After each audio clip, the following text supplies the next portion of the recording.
They laughed at my handmade gift, the one I poured my soul into, right in the house my late husband and I built with our own two hands.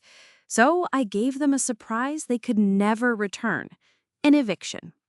It sounds harsh, I know, but before you judge me, you need to hear the whole story, every last painful detail of how my kindness was mistaken for weakness. Before we dive deep into the weeds of it all, I'd love to know where you're watching from. Drop your city or country in the comments below and let me know what time it is where you are. It's comforting to know we're all connected, sharing stories across the miles. Now, let's get into it. My name is Carol, and I'm 68 years old. For 40 of those years, I was a history teacher, and for 42 of them, I was the wife of the most wonderful man I've ever known, Frank. He's been gone for 8 years now, and the silence in our little Texas home can still be deafening on some nights. The house sits on a quiet, tree-lined street where everyone knows everyone. It's the kind of place where you still wave to your neighbors and leave a spare key under the mat. It was our sanctuary.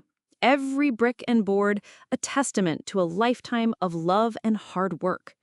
6 years ago, that sanctuary changed. My son, Michael, and his wife, Susan, came to me with a long story about financial troubles. His job was unstable, their rent was skyrocketing, and they just needed a little help. "Just for a few months, Mom," Michael had said, his eyes full of earnest promise.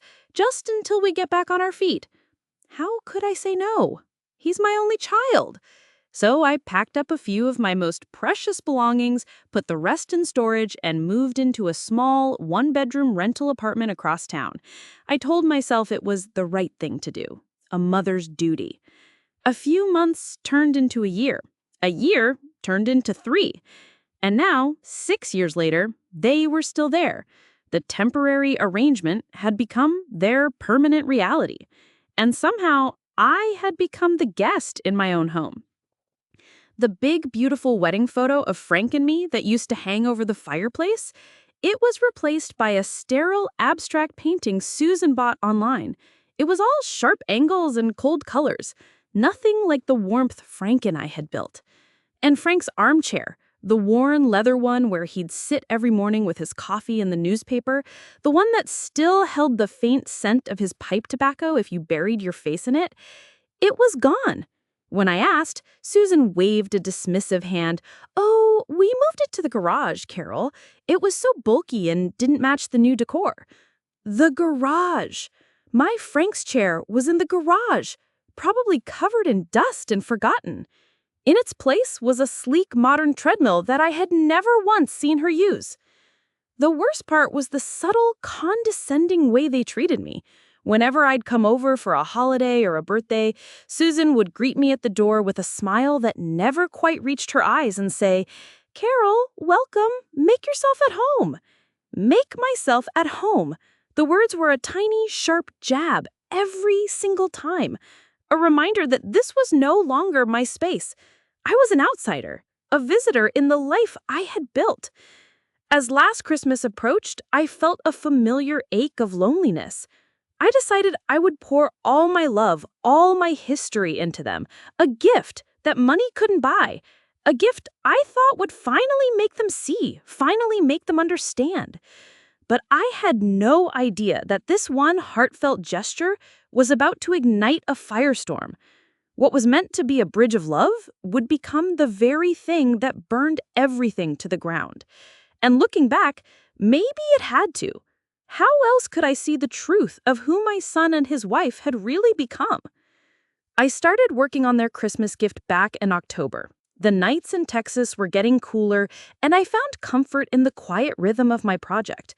It wasn't something I could just buy from a store. It was to be a quilt, a patchwork of our family's history, with every single square holding a story only I could tell. I spent weeks rummaging through old storage bins, my hands brushing against ghosts of the past. The first piece I chose was a small square of blue and white checkered flannel. It was from the shirt Frank wore on our very first date to the state fair. I can still remember the smell of popcorn and the sound of his laughter as he won me a stuffed bear I kept for 30 years. I cut a piece from the soft floral fabric of the dress I wore when my son, Michael, graduated from high school. I remembered how proud I was that day, my heart swelling as he walked across the stage, the future shining in his eyes. There was a piece of soft, worn denim from my son's first pair of overalls, the ones with the grass stains on the knees that never came out.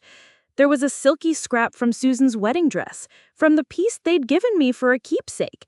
I'd added it to show her she was part of this history too, woven into the very fabric of our family.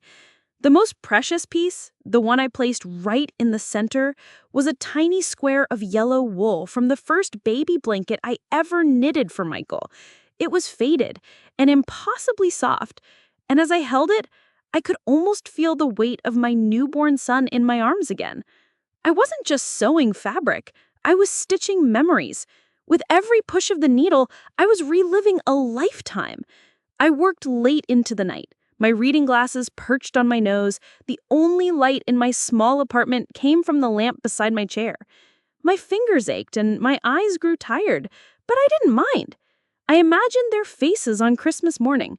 I imagined Susan wrapping herself in it on a cold night, Michael tracing the familiar patterns with his fingers. I thought surely they would feel the love. They would understand that this wasn't just a blanket. It was a legacy. It was my heart laid bare for them to see. It was beautiful when it was finally finished. Imperfect, yes, like any handmade thing, but it was vibrant and warm and heavy with the weight of decades. I folded it carefully and placed it in a large gift box. I wrote a small, heartfelt card explaining the story behind a few of the most important squares. I wanted them to know the history they were holding. I wanted them to appreciate the soul of it. I was so naive. I was so hopeful. I truly believed that this gift, this labor of love, would be the thing to remind them of where they came from, of the foundation their lives were built upon. I thought it would heal the small, unspoken rifts that had grown between us. How could I have known that I was just handing them the perfect weapon to break my heart? Christmas Eve arrived, and I drove over to the house. My house. From the outside, it looked like a postcard. Twinkling lights framed the windows, and a perfect store-bought wreath hung on the door. Inside, it was a stranger's home. The air was filled with the scent of expensive scented candles, not the familiar smell of my cinnamon and apple potpourri. A towering 12-foot Christmas tree, professionally decorated, stood in the corner where Frank's reading chair used to be. It was beautiful, I suppose, but it felt cold, like a display in a department store. Susan greeted me with that practiced hostess smile. "Carol, so glad you could make it." She took my coat and gestured towards a mountain of glossy, perfectly wrapped presents under the tree. I placed my gift, wrapped in simple red paper with a gold ribbon, amongst them. It looked humble, almost out of place next to the designer boxes. The evening wore on with polite chatter and forced cheer. Finally, it was time to open presents. I sat quietly, watching as my grandchildren tore into their gifts with squeals of delight. Then, Michael picked up my box. "This one's for Mom," he announced, handing it to Susan as if it were an afterthought. All eyes were on her. She peeled back the paper slowly, a theatrical performance for the small audience of cousins and aunts. As the quilt unfolded across her lap, a strange silence fell over the room. It was only for a second, but it was heavy. Then Susan's lips curled into a smirk. "Oh!" she said, her voice dripping with a sweetness that was more poisonous than any venom. "It's handmade." She said the word handmade, like she might say expired or contaminated. A cousin of Michael's, a woman I barely knew, leaned over to her husband and stage whispered, loud enough for half the room to hear, "Guess she's on a budget this year." A ripple of chuckles went through the room. Someone else added, "Looks like something from a thrift store." My eyes darted to my son.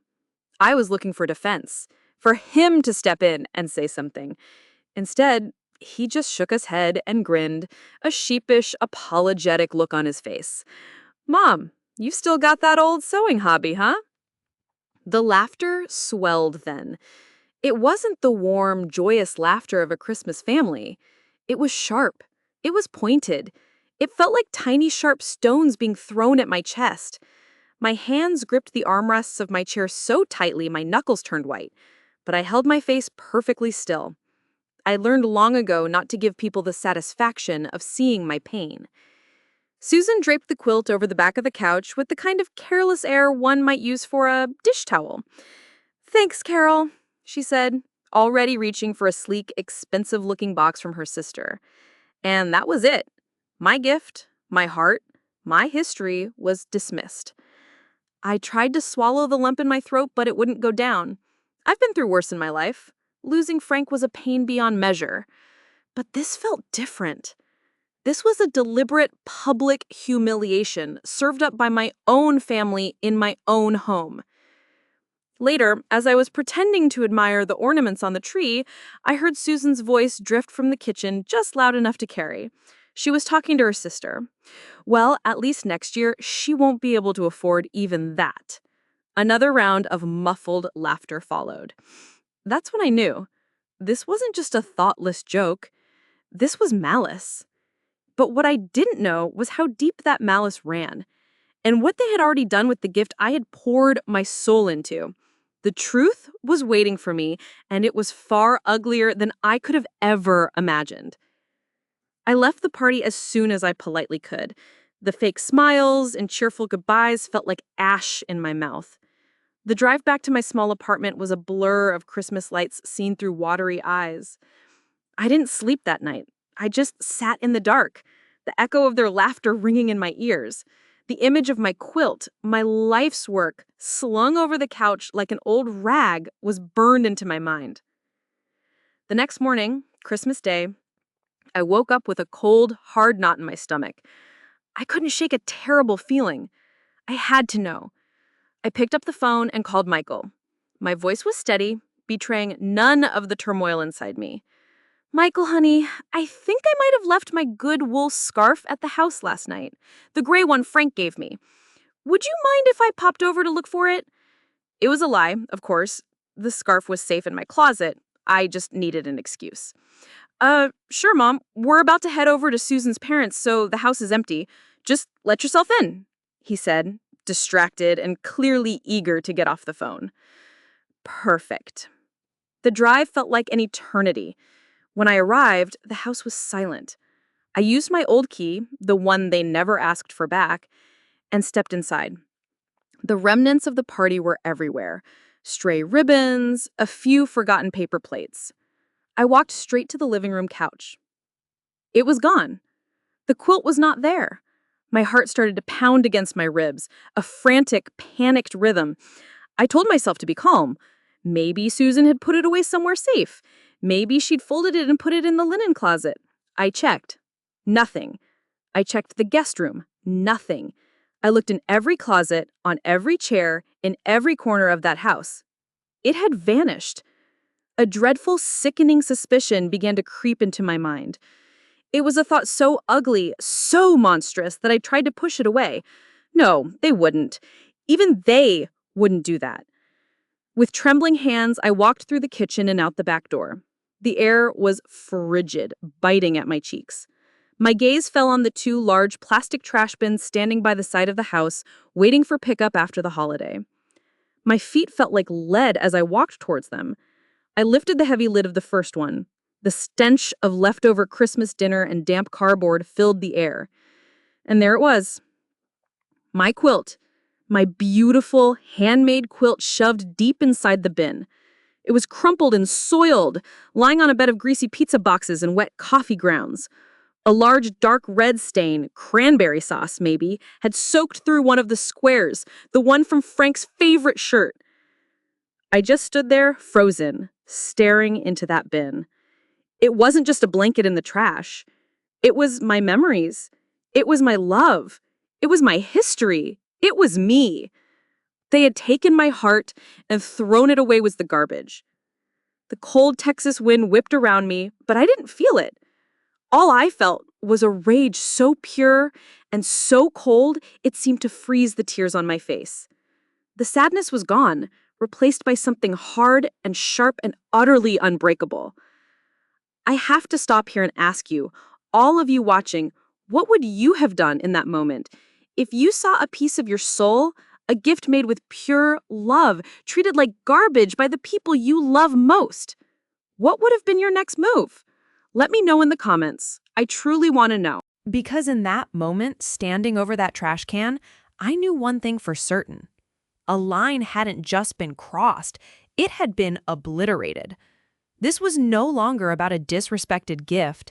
This was about a war they had just declared, and I was damn sure I was going to be the one to finish it. I reached into that cold, foul-smelling bin and pulled my quilt out of the garbage. I held it in my arms, trying to shield it from the wind as if it were a living, breathing thing that had been hurt. I didn't cry on the drive home. The time for tears was over. My grief had crystallized into a diamond-hard resolve. I spent the rest of Christmas Day alone in my small apartment, carefully hand-washing my quilt in the bathtub. I gently worked the cranberry stain out of Frank's shirt, scrubbing away the disrespect with every motion. As I hung it to dry, I wasn't just cleaning a piece of fabric. I was cleansing my mind of any lingering doubt, any shred of hope that this was all a misunderstanding. 2 days later, with the clean, folded quilt in a tote bag, I drove back to the house.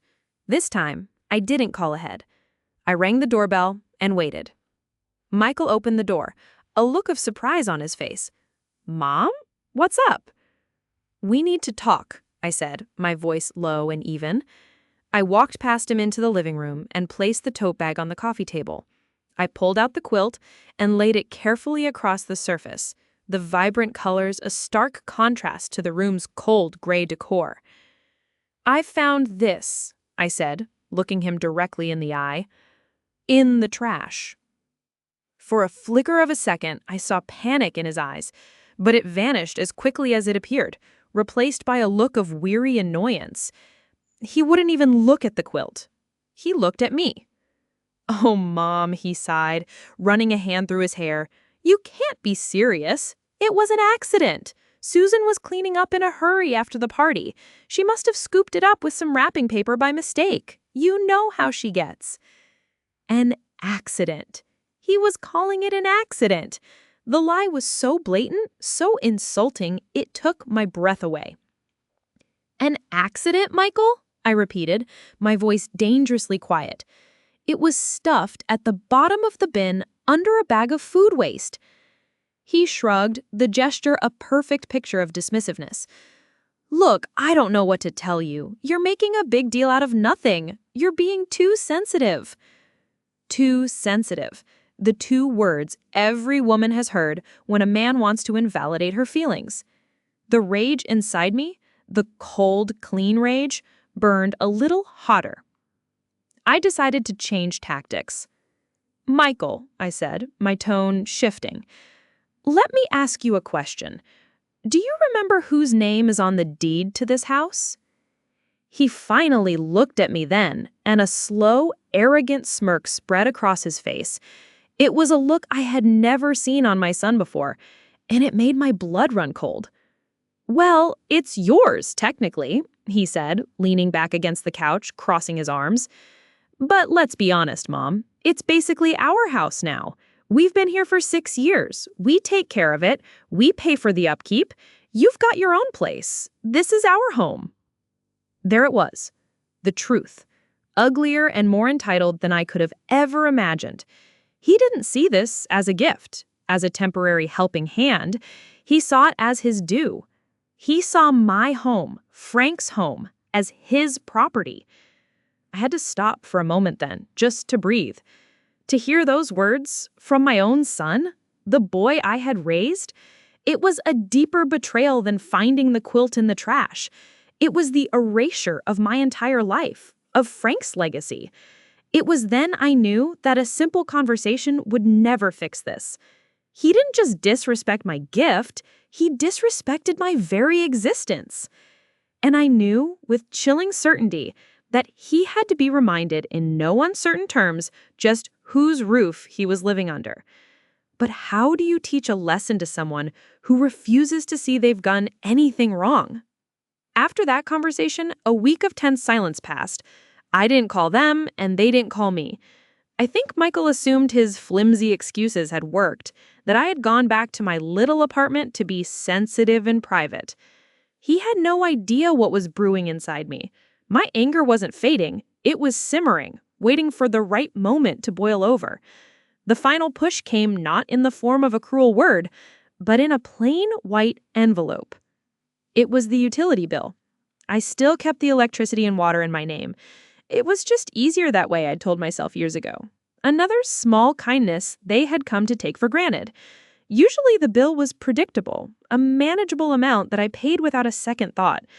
But when I opened this one, my eyes widened in disbelief. It was nearly 4 times the usual amount. 4 times! My mind raced. A leak? A faulty meter? I called the water company, my heart pounding with anxiety over the potential cost of repairs.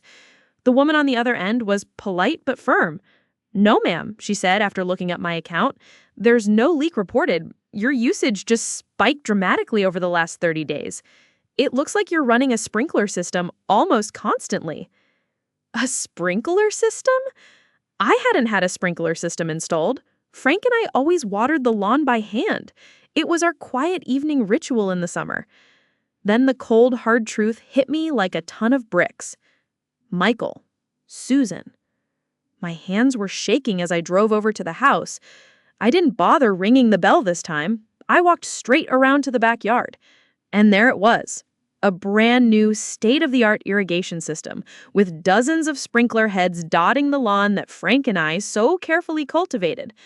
They had installed a major piece of infrastructure on my property, hooked it into my water and electricity without so much as a phone call.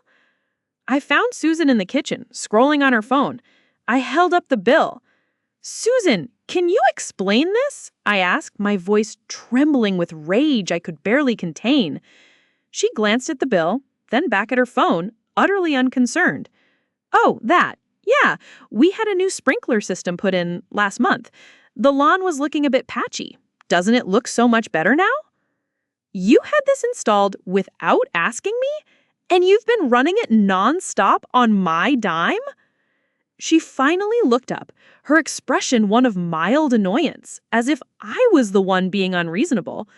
"Well, we just figured you wouldn't mind, Carol. I mean, it improves the property value, doesn't it? It's an investment. And it's not like you can't afford it." It's not like you can't afford it. The casual, breathtaking entitlement of that statement knocked the wind out of me. They didn't just feel entitled to my home. They felt entitled to my money, my resources, my financial security. They saw me not as a mother who had given them a lifeline, but an open wallet, a blank check they could draw from at will. They weren't just living in my house rent-free. They were actively draining my retirement savings to finance their lifestyle upgrades. I looked at my daughter-in-law, a woman who was living a comfortable life funded by my generosity, complaining about a patchy lawn while I was carefully budgeting my pension. The disrespect wasn't just emotional anymore. It was financial. It was a cold, calculated exploitation. As I stood there in the kitchen they had remodeled without my permission, staring at the woman who saw my life savings as her personal landscaping fund, I realized the full extent of their greed. And I knew that my next step couldn't just be about feelings. It had to be about consequences. Real, tangible, legal consequences. But what could I possibly do to make them understand the gravity of what they had done? The discovery of the sprinkler system was the last piece of evidence I needed, but the final, undeniable confirmation of their contempt came, as it so often does in this modern age, in the form of a text message. A message that was never meant for my eyes. It was a few days after the confrontation about the water bill. I was sitting at my small kitchen table, trying to figure out my budget now that I had this new astronomical expense to account for. My phone buzzed. It was a text from a number I didn't recognize, part of a group chat. My name, Carol, was mentioned. My heart skipped a beat. Then I realized it wasn't a stranger. It was Susan. She must have created a new group chat with her friends and accidentally added my number instead of someone else's. And I was seeing, in real time, what she truly thought of me. The first message I saw was from one of her friends. "How's the mother-in-law situation? Did she get over the waterworks about the water bill? LOL." My blood ran cold. I kept reading, my thumb scrolling upwards, my eyes devouring the words I was never supposed to see. Susan's reply appeared.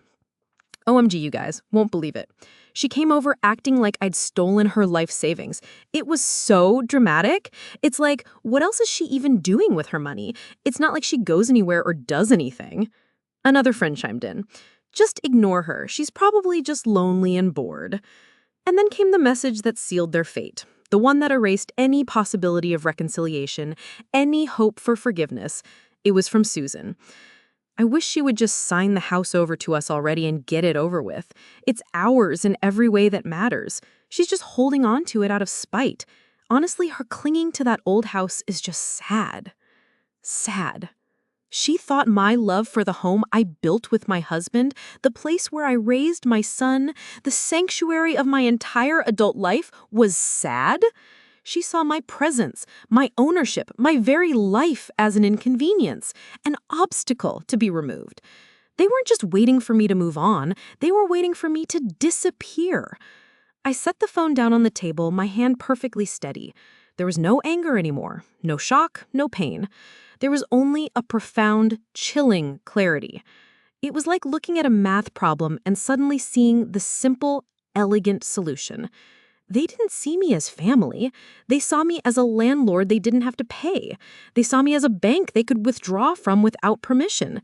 And now they saw me as a problem to be managed until I was gone. I thought of Frank. I thought of his quiet strength, his unwavering sense of right and wrong. He would have never stood for this. He would have never let anyone, not even his own son, treat me with such profound disrespect. And in the quiet of my small apartment, I felt his presence beside me, giving me the strength to do what I knew I had to do next. The time for talking was over. The time for being hurt was over. The time for being a victim in my own life story was over. It was time to pick up the phone and make a different kind of call, a call they would never see coming. I didn't hesitate. I didn't second guess. The clarity I felt was absolute. I walked over to my old, worn address book, the one with pages softened by years of use, and flipped to the D section. There it was. Davis, James, attorney at law. Mr. Davis wasn't just any lawyer. He had been Frank's closest friend since they were boys. He had been the best man at our wedding. He had handled the legalities when we bought the land for a house, and he had been the one to help me navigate the painful labyrinth of paperwork after Frank passed away. If anyone understood the history and the heart tied to that home, it was him. My hand was steady as I dialed the number. His receptionist put me through immediately. "Carol!" He boomed over the phone, warm and familiar. "It's been too long. How are you holding up, my dear?" "I'm holding up, James," I said, my voice surprisingly firm. "But I'm calling for a reason. I need your help." "Anything. You know that. What's going on?" I took a deep breath. "I need to start the eviction process," I said, the words tasting strange and foreign on my tongue. "For my son, Michael, and his wife, Susan." There was a long pause on the other end of the line. I could picture him in his office, leaning back in his big leather chair, his brow furrowed. He knew I had let them live there. He had gently questioned the wisdom of it years ago, but had respected my decision. "Carol," he said, finally, his voice soft with concern, "are you absolutely sure about this? This is a big step, a permanent one." "I have never been more sure of anything in my life, James," I replied. And then I told him everything. I told him about the quilt, the laughter, and finding it in the trash. I told him about the confrontation and Michael's arrogant claim to my home. I told him about the secret sprinkler system and the astronomical water bill. And I told him about the text message, the one where Susan called my love for my home sad. I didn't cry. I recounted the facts calmly, logically, like the history teacher I once was, laying out a timeline of disrespect and exploitation. When he finished, there was another silence. This one was different. It was heavy with the weight of his anger on my behalf. "That ungrateful son of a—" he started, then caught himself. "Carol, I am so sorry. I am deeply sorry you've been put through this. Frank would be spinning in his grave." "I know," I whispered. "All right," he said, his voice all business now. "You're right. This has gone on long enough. We'll do this by the book, clean, legal, and final. I'll drop the official notice to vacate. Under Texas law, we'll give them 30 days, not a day more." A wave of relief washed over me, so powerful it almost made my knees buckle. It was the feeling of finally sharing a burden I had carried alone for too long. "Thank you, James," I said, my voice thick with emotion for the first time. "Don't thank me," he said gruffly. "I'm just doing what Frank would have expected me to do." "We're going to get you your home back, Carol, and we're going to get you your peace of mind back." As I hung up the phone, I felt a lightness I hadn't felt in years. The decision was made. The wheels were in motion. This was no longer just me, a grieving widow, against my entitled son and his wife. This was me, backed by the law, backed by the memory of my husband, taking back control of my life. They had no idea what was coming. The next day, I drove to Mr. Davis's office. The air was crisp, and the sky was a brilliant, cloudless blue. It felt like the world was holding its breath. He greeted me with a sad smile and a strong cup of coffee. On his large mahogany desk lay a single, official-looking document. "Here it is," he said, sliding it across the desk to me. "A 30-day notice to vacate the premises. It's legally binding and has been filed with the county clerk's office. Once you sign it, it's irrevocable." I picked up the heavy paper. The language was cold, formal, and absolute. Tenant must vacate. Failure to comply will resultant. It was a world away from the emotional turmoil of the past few weeks. This was black and white. This was final. I picked up the pen he offered and signed my name on the line, my signature clear and strong. "Do you want me to have a process server deliver it?" he asked gently. "You don't have to face them." A small, wry smile touched my lips. "No, James," I said. "I'll deliver it myself. Consider it one last gift." I left his office with the notice in my purse. On the way home, I stopped at a gift shop. I bought the most beautiful, expensive gift box I could find, a large, glossy red one, and a spool of wide, shimmering gold ribbon, the same colors I had used to wrap the quilt. There was a certain poetry to it that appealed to the history teacher in me. That evening, I sat at my kitchen table and carefully placed the plain white envelope containing their future inside the box. I nestled it on a bed of tissue paper and tied the gold ribbon into a perfect, elaborate bow. It looked festive, celebratory even. A Trojan horse delivered with a smile. I waited 2 days. I wanted them to be comfortable. I wanted them to think they had won, that the old woman had been put back in her place. On a Saturday morning, I drove to the house. My hands were steady on the steering wheel. I wasn't nervous. I wasn't angry. I was an instrument of consequence. I rang the doorbell. After a moment, Susan opened the door, a look of mild surprise on her face. "Carol, we weren't expecting you." "I know," I said, my voice pleasant and light. I held out the beautifully wrapped box. I just wanted to drop something off, a belated Christmas gift of sorts. Her eyes lit up with curiosity and perhaps a little greed. The box was, after all, quite large and expensive looking. "Oh, well, that's sweet of you. Come in, come in." I stepped into the hallway. Michael was in the living room, watching TV. He glanced over. "Hey, Mom, what's all this?"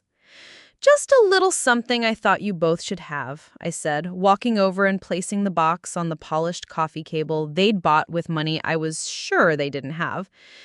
Susan sat down. her earlier caution replaced by eager anticipation. She pulled at the gold ribbon, her fingers fumbling slightly. "It's so beautifully wrapped," she cooed. The paper fell away, revealing the plain white envelope inside.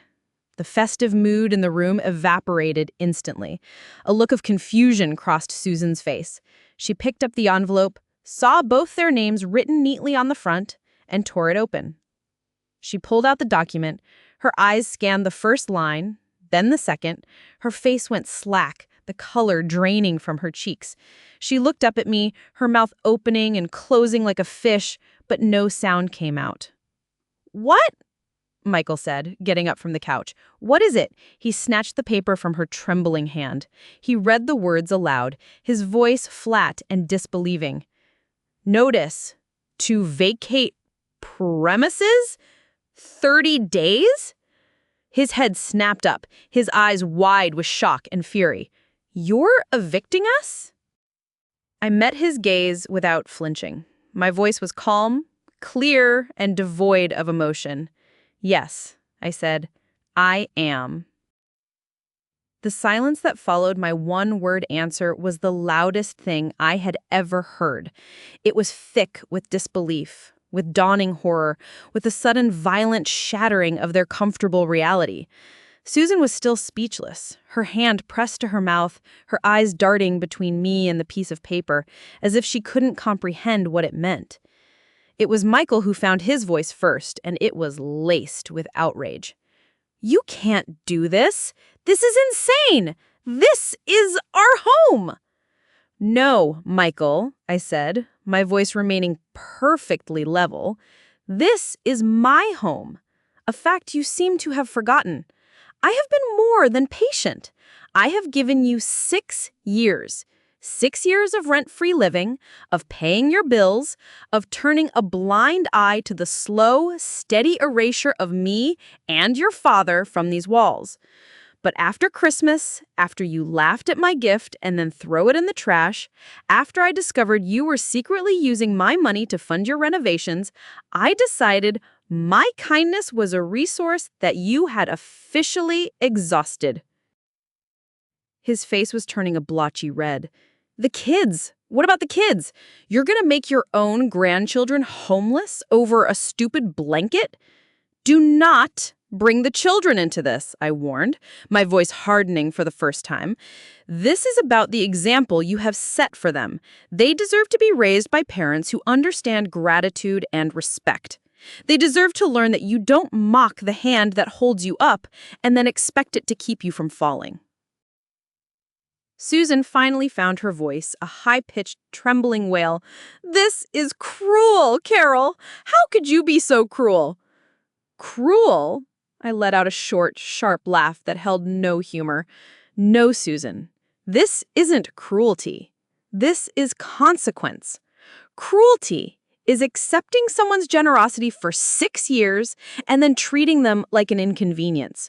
Cruelty is laughing at a gift made from the heart and then tossing it out with the garbage. Cruelty is whispering behind my back in my own home. This," I said, gesturing to the eviction notice, "is simply the bill coming due." I turned and walked towards the door, my heels clicking decisively on the hardwood floors Frank had laid with his own 2 hands. I didn't look back. "You have 30 days, I said over my shoulder. "The notice is legal and filed. You can't ignore it, and you can't return this gift."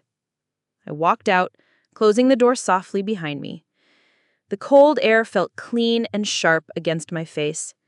As I walked to my car, I could hear their muffled shouts begin inside. They were panicked, furious, and lost. I slid into the driver's seat and started the engine.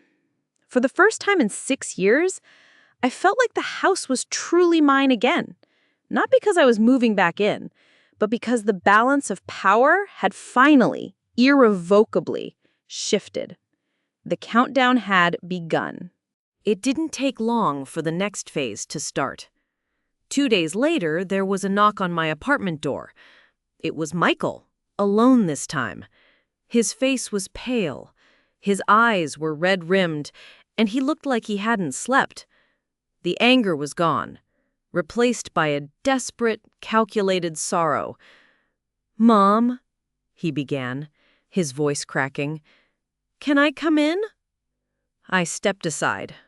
He walked into my small living room and immediately began to plead. He was sorry.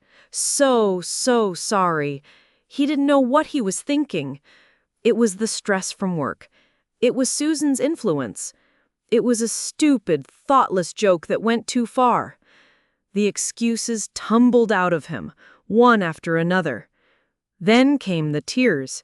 Big, fat crocodile tears rolling down his cheeks as he begged me to reconsider. He told me he loved me, that I was the best mother in the world, that he couldn't believe he had hurt me like this. I just sat in my armchair, sipping my tea, and watched the performance. It was convincing. I had to give him that. But it was too late. "Your tears, Michael," I said quietly when he finally paused for breath, "can't wash the stain of disrespect out of my memory. They can't unthrow the quilt into the trash, and they can't erase the words you said in my living room, claiming my home as your own." I looked him dead in the eye. "You're not sorry you hurt me. You're sorry you got caught. You're sorry there are consequences." The tears stopped as quickly as they had started. His mask of sorrow fell away, revealing the cold anger beneath. He had played his last card, and it had failed. When the crocodile tears and desperate apologies didn't work, they moved on to their next strategy: character assassination. If they couldn't manipulate me with guilt, they would try to isolate me with shame. The campaign was orchestrated by Susan, of course. She was a master of subtle warfare, the kind fought with whispers and concerned phone calls. It started with the family. My sister called, her voice tight with disapproval. "Carol, what on earth are you doing?" Susan called me in tears. She said, "You've thrown them out onto the street over a misunderstanding. They're your family." "They have 30 days to find a new place to live, and they haven't paid me a dime in 6 years. That's hardly out on the street." But my logic was met with emotional appeals about forgiveness and family unity. Then the whispers spread to the neighborhood. My next-door neighbor, Mrs. Dable, a sweet woman I'd shared coffee with on my porch for 20 years, suddenly started avoiding my gaze. When I saw her at the mailbox, she would give me a tight, polite smile and hurry back inside. One afternoon, I decided to face it head-on. I baked a small lemon loaf, Frank's favorite recipe, and walked over to her house. She opened the door, her face a mask of discomfort. "Martha," I said, holding out the loaf, "I feel like things have been a bit strange between us lately. Is everything all right?" She wrung her hands, refusing to meet my eyes.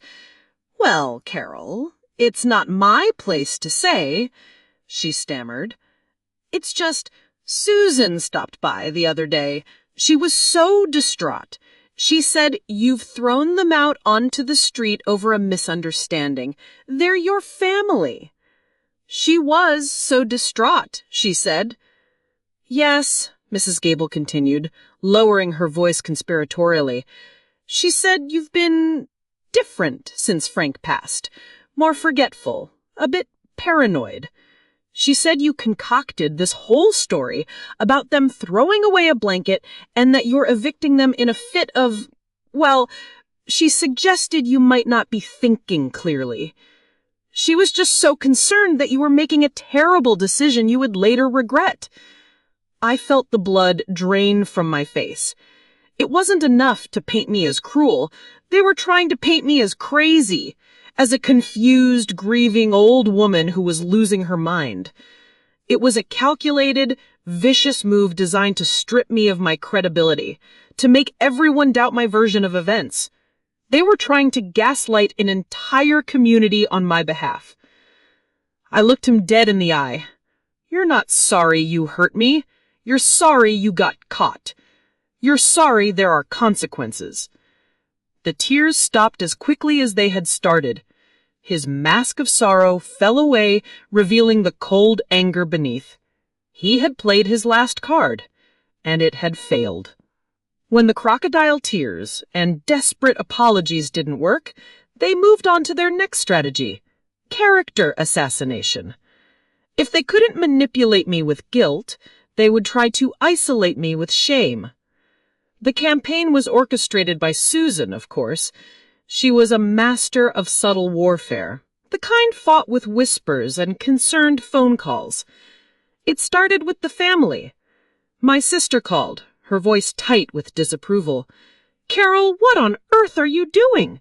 Susan called me in tears. She said, "You've thrown them out onto the street over a misunderstanding. They're your family." They have 30 days to find a new place to live, and they haven't paid me a dime in 6 years. That's hardly out on the street. But my logic was met with emotional appeals about forgiveness and family unity. Then the whispers spread to the neighborhood. My next-door neighbor, Mrs. Gable, a sweet woman I'd shared coffee with on my porch for 20 years, suddenly started avoiding my gaze. When I saw her at the mailbox, she would give me a tight, polite smile and hurry back inside. One afternoon, I decided to face it head-on. I baked a small lemon loaf, Frank's favorite recipe, and walked over to her house. She opened the door, her face a mask of discomfort. "Martha," I said, holding out the loaf, "I feel like things have been a bit strange between us lately. Is everything all right?" She wrung her hands, refusing to meet my eyes. "Well, Carol, it's not my place to say," she stammered. "It's just Susan stopped by the other day. She was so distraught. She said you've thrown them out onto the street over a misunderstanding. They're your family." "She was so distraught," she said. "Yes," Mrs. Gable continued, lowering her voice conspiratorially. "She said you've been different since Frank passed, more forgetful, a bit paranoid. She said you concocted this whole story about them throwing away a blanket and that you were evicting them in a fit of, well, she suggested you might not be thinking clearly. She was just so concerned that you were making a terrible decision you would later regret." I felt the blood drain from my face. It wasn't enough to paint me as cruel. They were trying to paint me as crazy, as a confused, grieving old woman who was losing her mind. It was a calculated, vicious move designed to strip me of my credibility, to make everyone doubt my version of events. They were trying to gaslight an entire community on my behalf. I looked at Martha, at the doubt and pity in her eyes, and my heart broke a little. "Martha," I said, my voice quiet but firm, "do I seem like a woman who is not thinking clearly?" She hesitated. "Well, no, but—" "There is no but. I see Susan has been very busy. You have a good day." I walked back to my apartment, my shoulders straight, my head held high, but inside I felt a profound sense of isolation. They were turning the people I trusted, the community I had been a part of for decades, against me. It was a cruel and effective strategy. For a moment, a sliver of doubt crept in. Was I doing the right thing? Was this battle worth the cost of my reputation, my relationships? This part of the story is hard for me to tell. It's one thing to fight with family behind closed doors. It's another to have your sanity questioned by your friends and neighbors. It takes a toll. Thank you all for being so patient and for listening to my story. If you're still with me on this journey, if you're still here, could you do me a favor and just comment with the number 1 below? It helps me to know I'm not talking into the void, that you're still with me. That night, sitting alone in my apartment, I knew I had 2 choices. I could cave to the pressure, call off the eviction, and let them win, proving their narrative that I was unstable, or I could see this through to the end, no matter who they turned against me, and prove that my mind was as sharp and my resolve as strong as ever. The 30 days that followed were a masterclass in passive aggression and emotional warfare. The smear campaign continued, but I refused to engage. I stopped trying to explain myself to relatives who had already made their minds. I greeted Mrs. Gable with a polite but distant nod whenever I saw her.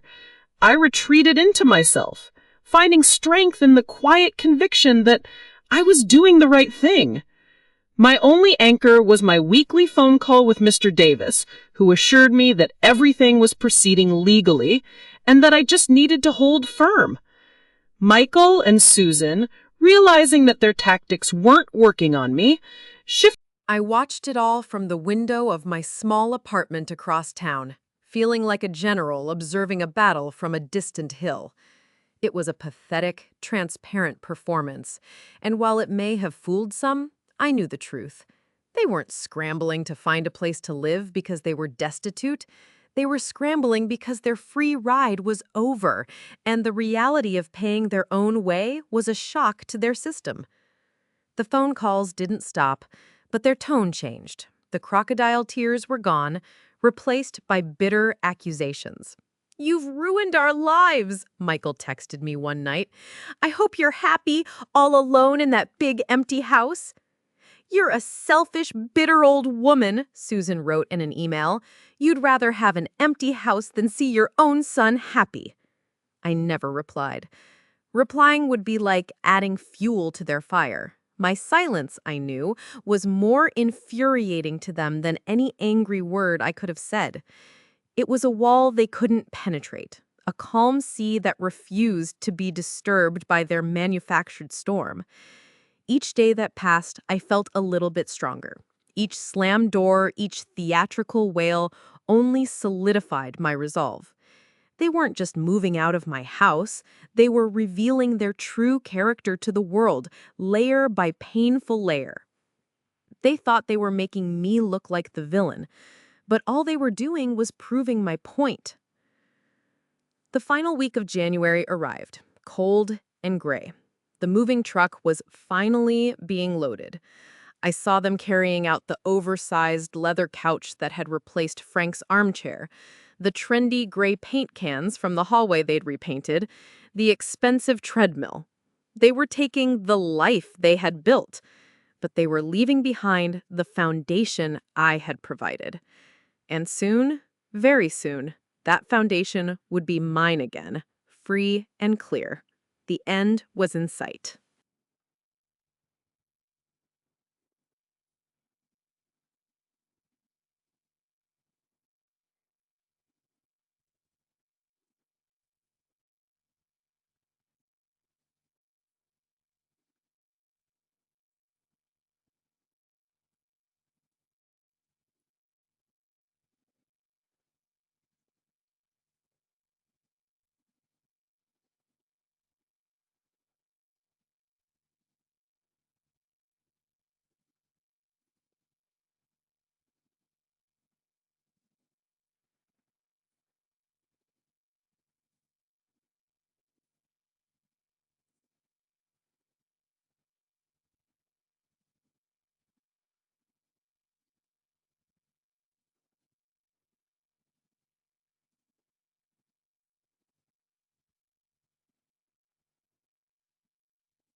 Our wedding photo went back above the mantel, his warm smile looking down on the room once more.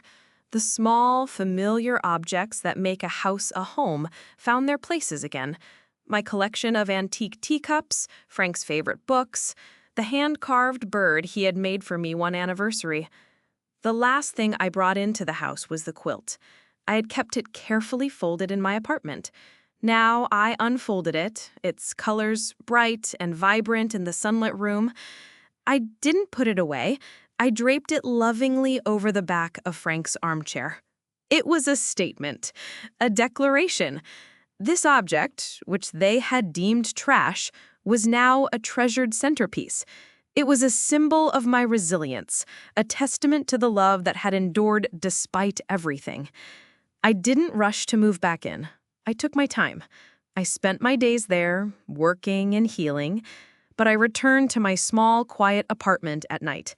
I wanted the house to feel completely and utterly mine again before I slept under its roof. I was reclaiming my territory, one memory, one brushstroke, one restored rosebush at a time. The rest of the year passed in a quiet blur of healing and restoration.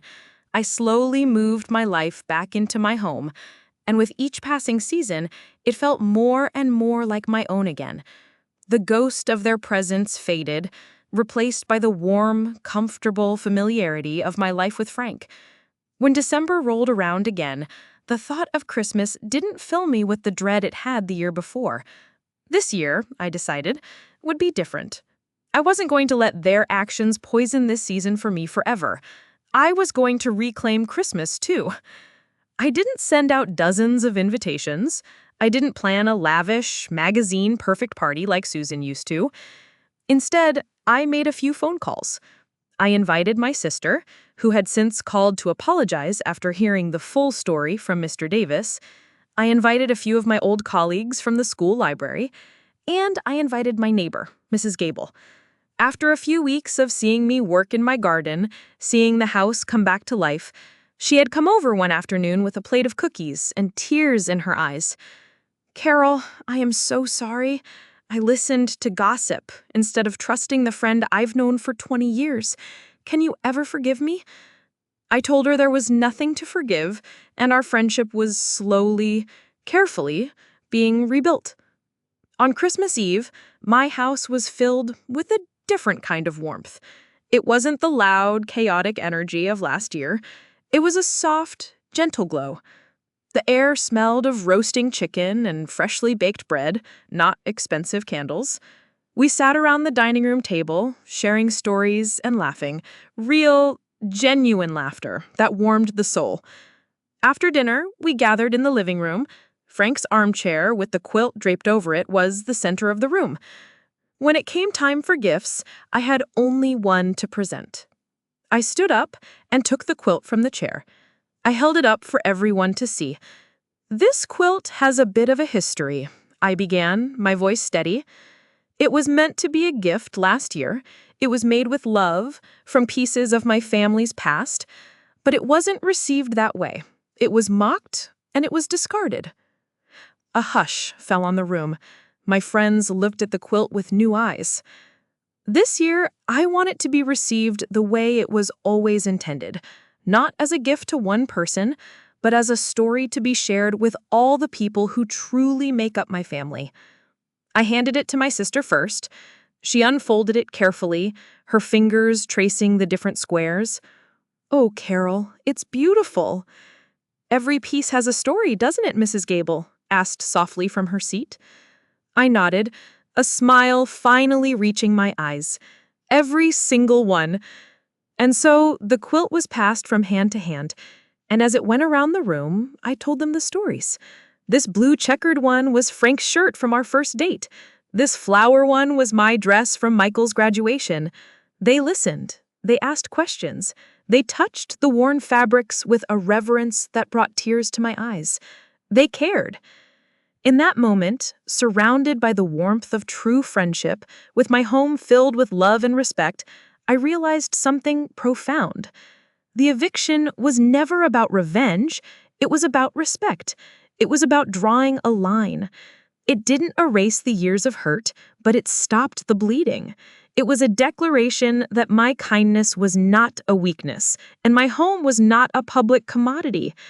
As I looked at the faces of my friends, their eyes shining in the soft light of the Christmas tree, I felt a sense of peace that was deeper and more satisfying than any victory.